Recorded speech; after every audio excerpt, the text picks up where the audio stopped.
Selamat datang di Klinik Bimbel. Kali ini kita mau membahas materi tentang dinamika rotasi. Sebelum ke sana, mari kita review sebentar. Jadi, ingat kalau misalkan ada sebuah benda, dia bergerak, maka biasanya kita menggunakan rumus dari hukum Newton, di mana sigma F sama dengan M dikali A. Nah, sigma F sama dengan MA itu berlaku untuk gerak lurus, atau kita sebut sebagai gerak translasi. Nah, sedangkan yang akan kita bahas kali ini itu adalah sigma tau, yaitu momen gaya atau biasa disebut torsi. Nah, momen gaya atau torsi ini adalah gaya yang dibutuhkan benda untuk bergerak secara rotasi. Jadi dia merupakan gerak rotasi atau berputar. Satuannya itu adalah Newton meter. Kalau hukum Newton itu satuannya adalah Newton.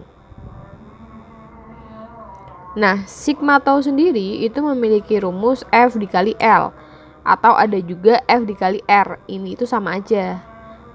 Nah, F-nya itu adalah gaya,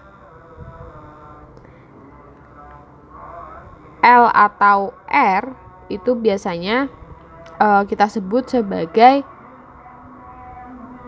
jarak antara titik poros putar terhadap gaya. Maksudnya gimana, Kak? Maksudnya misalkan seperti ini. Kita punya batang di sini. Terus di sini adalah poros, kita sebut poros A, lalu di kanan dan kiri itu ada gaya. Anggaplah F1-nya ini adalah 5 Newton, lalu F2-nya adalah 10 Newton.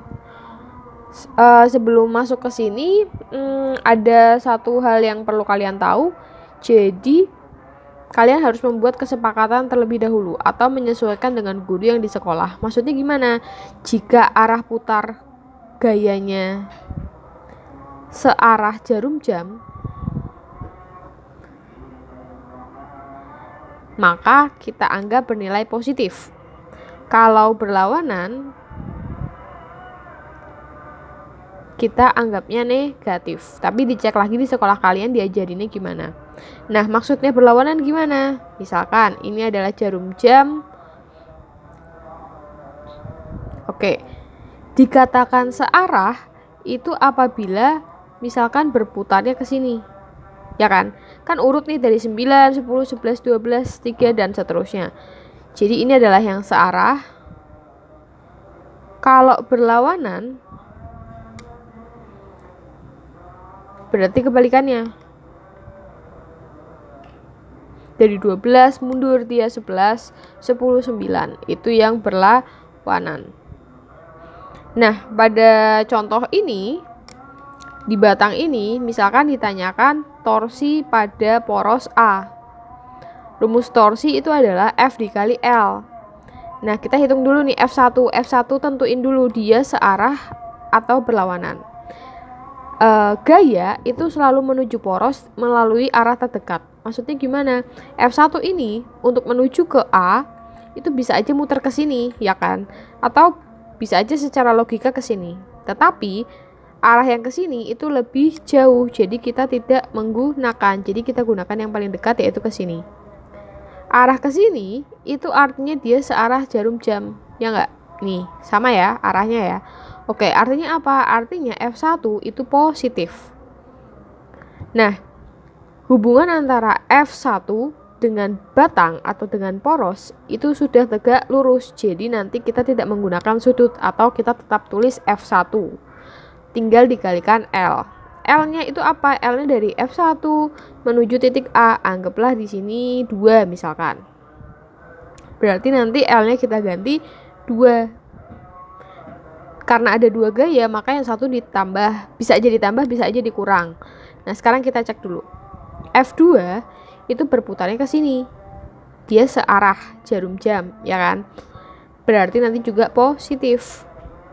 F2 juga sudah tegak lurus. Lalu jarak antara F2 dengan A anggaplah 4 misalkan. Berarti nanti kita bisa tulis 10 dikali 4. Maka jawabannya adalah 50 Newton meter. Itu adalah contoh aplikasi dari momen gaya.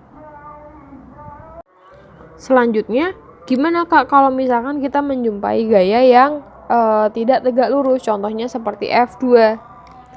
Nah, caranya kalian harus proyeksikan terhadap sumbu X sama sumbu Y. Maksudnya gimana? Jadi, ini kan miring ya, belum tegak lurus. Jadi kalian harus proyeksikan ke sumbu X. Sumbu X itu adalah yang bagian bawah, ini sumbu X namanya. Kalau yang atas itu sumbu Y. Nah, artinya F1 kita proyeksikan terhadap sumbu X dulu, menjadi F1X. Nah, karena dia melewati sudut atau dekat dengan sudut, jadi nanti kita tulis rumusnya F1 cos 53. Jadi yang dekat dengan sudut kita tulis F1 cos, pakai cos maksudnya. Nah, selanjutnya kita proyeksikan terhadap sumbu Y menjadi F1Y. Karena jauh dari sudut, kita tulis F1 sin 53. Nah, jadi kalau kalian dapat gaya yang miring, harus diproyeksikan terlebih dahulu. Selanjutnya bisa langsung kita hitung tau di A. Anggaplah tau di A ya. Tau di A berarti kita pakai F1. F1 itu punya F1Y sama F1X. Jadi F1-nya sendiri itu udah nggak dipakai ya, karena kita hanya pakai yang tegak lurus. Nah, coba perhatikan. F1Y itu kan tegak lurus sama sumbu. Sedangkan F1X itu berada pada sumbu, ya kan? Di sini. Artinya apa? Artinya kita tidak akan menggunakan F1X. Kenapa? Karena F1X bukan tegak lurus tapi sejajar sama sumbu. Jadi kita hanya menggunakan F1Y. Nah, F1Y itu berputar mendekati sumbu melalui arah ini yang berlawanan dengan jarum jam. Berarti nanti kita bisa tulis F1Y minus ya sin 53, lalu F2 nya ke arah sini, berarti searah, berarti ditambah F2. Oh sebentar, kita belum kalikan L, ini dikaliin L dulu, terus ditambah F2 dikali L. F1 nya itu adalah 10, sin 53 itu adalah 4/5, L nya adalah 2 itu berarti dari sini ke sini ya, ditambah F2 nya adalah 30, L nya adalah 1 meter, 1 itu dari sini. Ini bisa kita coret menjadi 2, berarti min 2 dikali 4, min 8, min 8 dikali 2, 16, minus, ditambah 30, berarti jawabannya 14 Newton meter. Jadi jangan lupa kalau kalian menjumpai arah yang miring, kalian proyeksikan terhadap sumbu X sama sumbu Y. Kalau misalkan ditanyakan kemanakah arah dari momen gayanya atau torsinya, karena dia positif, tadi kan kita sudah sepakati kalau yang positif itu adalah searah jarum jam.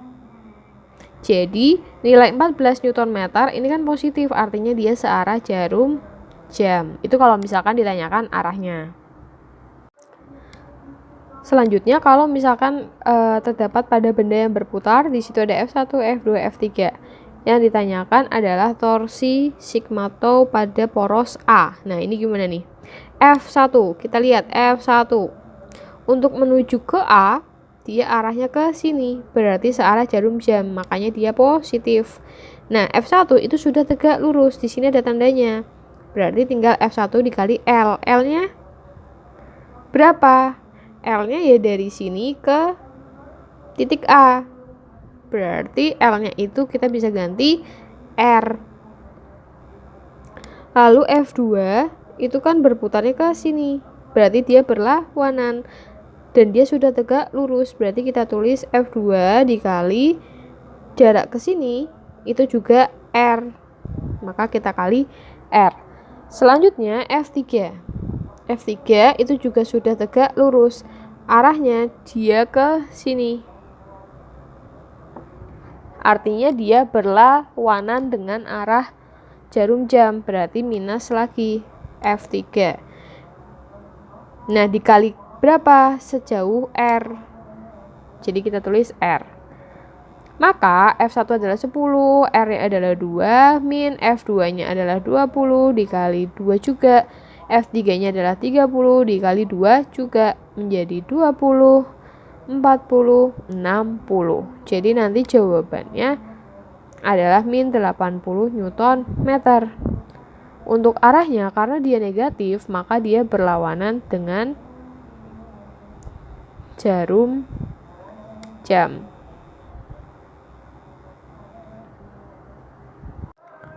Untuk soal berikutnya di sini misalkan ada bujur sangkar. Bujur sangkar itu persegi ya.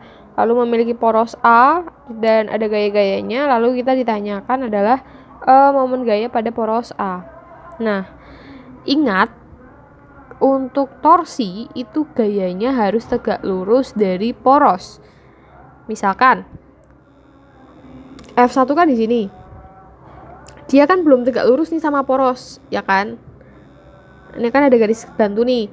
Nah, dia kan belum tegak lurus, sehingga yang perlu kita lakukan adalah kita proyeksikan atau kita mundurkan sampai letaknya tegak lurus. Yaitu menjadi di sini. Kita sebut F1 aksen. Nah, ini kan sudah tegak lurus sumbu. Oke? Berarti kita tulis tau A sama dengan arah putarnya dia akan ke sini. Berarti searah jarum jam. Berarti kita tulis F1 aksen dikali berapa? Jaraknya dari pojok sini ke A.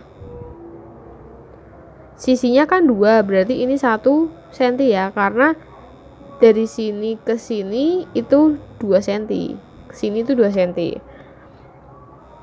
Berarti dikali L. L-nya langsung aja ya, 2. Atau enggak apa-apa, L aja. L1. Kemudian gaya kedua itu di sini. Dia sudah tegak lurus. Berarti nanti langsung putar ke sana, ke poros.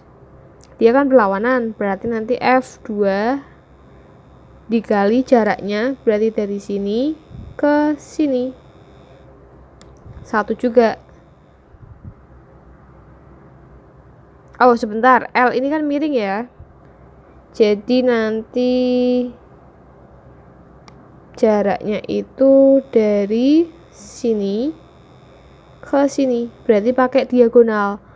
Kalau kita punya bujur sangkar dengan sisi 2, maka diagonalnya itu punya nilai 2/2. Nah, yang kita butuhkan itu cuma dari ujung sini ke sini, berarti akar 2. Kan kalau dari sini ke sini 2/2. Oke, berarti nanti dikali L2. Kemudian F3-nya dia di sini. Sejajar dengan si sumbu atau tidak tegak lurus. Jadi nanti F3-nya itu 0. F3 itu 0 karena tidak tegak lurus dengan sumbu atau sejajar sumbu. Kemudian F4-nya itu kan di sini, dia belum tegak lurus. Artinya apa? Artinya kita harus biar tegak lurus kita mundurkan ke sini. F4 aksen. Ini kan tegak lurus nih sama sumbu. Berarti nanti juga arahnya dia akan ke sini searah jarum jam. Berarti F4 aksen dikali L4. Maka F1-nya adalah 10, L1-nya adalah 1 cm, dikurangi F2-nya adalah 10/2, L2-nya adalah akar 2, ditambah 40 dikali 1. Menjadi 10, min 20, akar 2 dikali akar 2 jadi 2 ya, plus 40. Nanti hasilnya adalah plus 30 Newton meter, searah jarum jam karena positif.